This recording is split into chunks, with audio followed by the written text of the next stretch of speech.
Clapperboard: How to Find Chat History in Claude, Master Your Sidebar in MINUTES. Hey everyone. If you have ever lost a conversation in Claude AI and had no idea where to find it, this quick 1-minute guide is exactly what you need. Let's go. Finding your chat history in Claude is super simple. On desktop, look to the left side of your screen, that is your sidebar.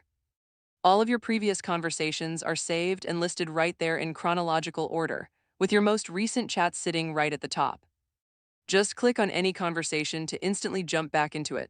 On mobile, tap the menu icon in the top left corner of the app and your full conversation history will slide out. Scroll through, tap the chat you want, and you are right back where you left off. Now to find a specific old conversation fast, use the search bar at the top of the sidebar. Just type a keyword or topic from that chat and Claude will pull it up immediately. No scrolling through hundreds of chats needed. You can also rename any conversation by clicking the three-dot menu next to it and selecting Rename. This makes organizing your history so much easier long-term. And that is literally it.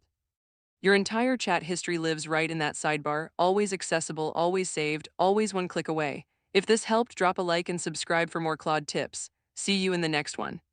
Quick recap. Action: How find history left sidebar on desktop, mobile history. Tap menu icon top left, search chats search bar at top of sidebar, organize rename via 3. Dot menu.